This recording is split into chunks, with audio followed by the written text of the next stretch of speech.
Amar Bose, the founder of Bose Corporation, was sitting on a flight. He was frustrated listening to his music, but he wasn't annoyed at the headphones. He was annoyed at the noise around him. Every engineer back then was trying to make headphones louder. Bose asked a different and a deeper question. What if the problem isn't the headphones, but the environment around the listener's ears? He didn't focus on fixing the event, which was the sound is unclear. He worked on solving the system, the physics around the listener's ears. That thinking created the noise cancelling headphones, an entire industry, and a legacy. How many times this year, as a leader, you have solved the same problem again and again? Maybe a missed sales target, a high performing employee quitting, or a customer complaint that just shouldn't have been there at the first place.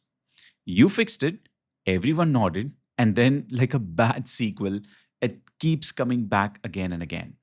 And a large portion of your time at work, especially on a day to day basis, goes only on solving them. What if I tell you the missed target or an employee leaving is just the smoke?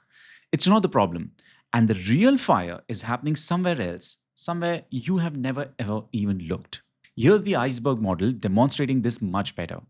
The first one, events. Events are what is happening today.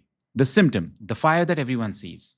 Sales dropped this month, a customer complained, two employees are fighting with each other, the project is late again.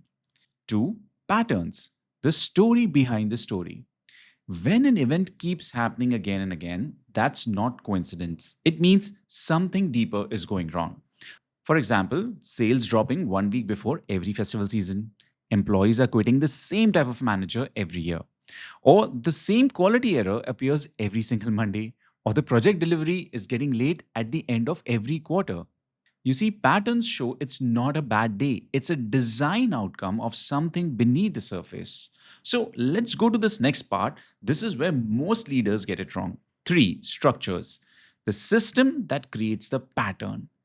These are invisible gears of organization, the processes, incentive, and the workflow that quietly produces the same result again and again. For example, sales drop 1 week before every festival season because customers simply await for offers which are about to arrive.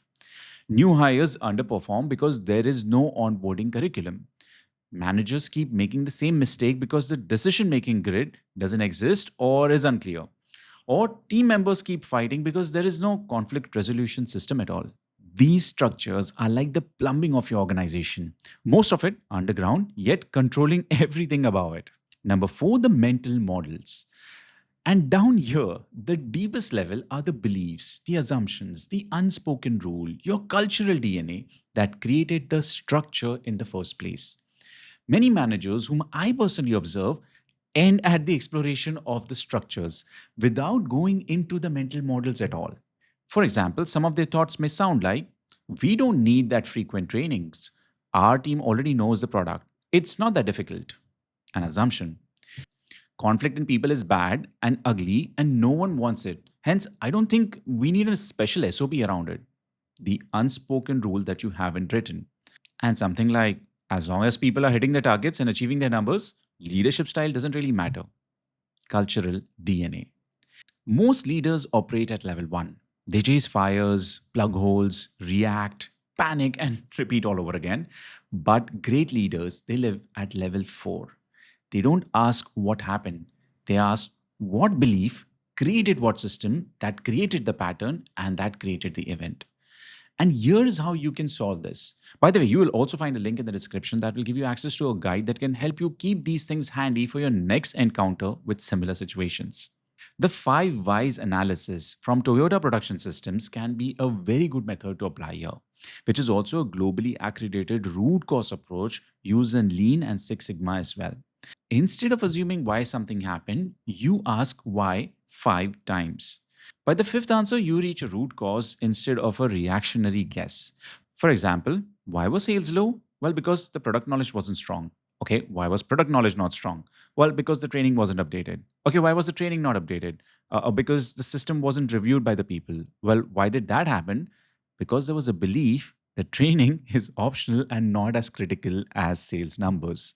Asking 5 whys to such situations will help you deep dive and find out the real cause of why is the problem occurring at the first place. Leaders who rely on intuition only solve today's pain.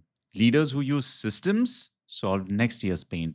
But the leaders who use accredited tools and frameworks like this will build organizations that don't need saving every single quarter. Well, thank you for watching. If you enjoyed that particular video, then I am Altaf, and I have been working as an L&D professional for over last 17 years in companies which are in retail, hospitality, and luxury brands. And through this channel, I bring all of this information to you so you can improve yourself as a leader. So consider subscribing, and I'll see you in the next one.